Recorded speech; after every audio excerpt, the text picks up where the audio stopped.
Holocaust Memories, Never Forget. Section 1, Origins of Antisemitism.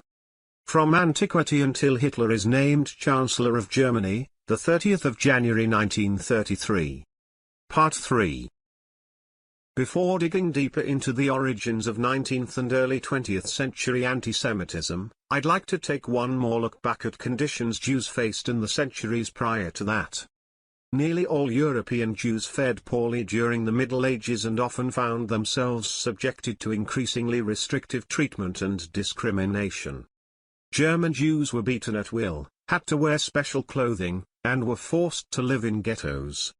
In France, they suffered heavily from attacks, murders, and expulsions.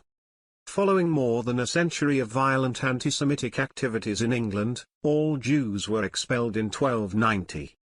In papal-controlled Italy, church decrees opened the doors for widespread abuse from the predominantly Catholic population.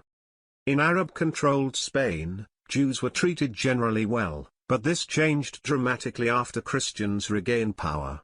In the late 1300s, Spanish Jews were given a choice: convert or be killed, and many thousands died rather than obey. Other Jews converted, but secretly continued their Jewish practices. These secret Jews were called Marranos, or pigs.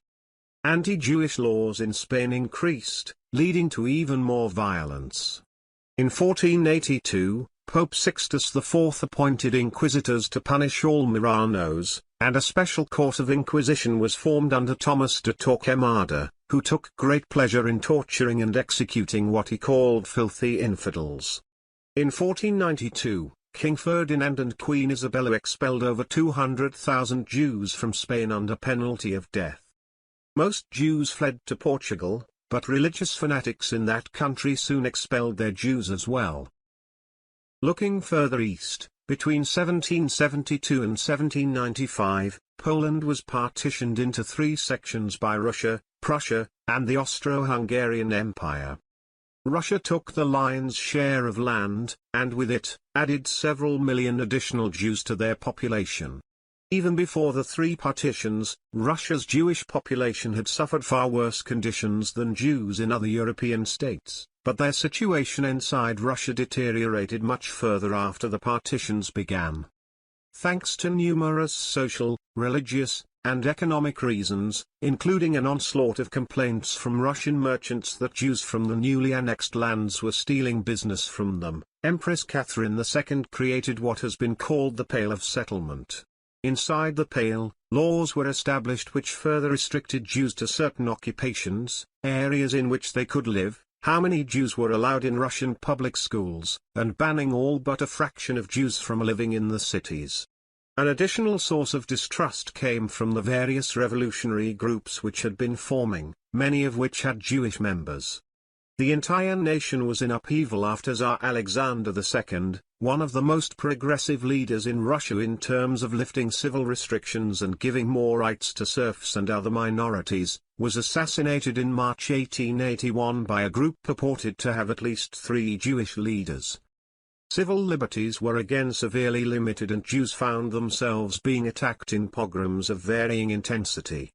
Additionally, the so-called May Laws of 1881 gave the government and civilian population free rein to do whatever they wanted to Jews with no fear of repercussions. Long before the partitions, Polish nobles had given deferential treatment to certain Jews for running their estates and collecting taxes from the peasants, all of which further increased Polish disdain for Jews even into the 20th century. In 1915, when the German army pushed the Russians out of Poland in World War I, the Jewish population found the Germans to be considerably kinder masters than the brutal Russians. However, this did little to mitigate centuries-old Polish anti-Semitism, which exploded into a new torrent of violence and murder after Poland declared her statehood on the 11th of November 1918.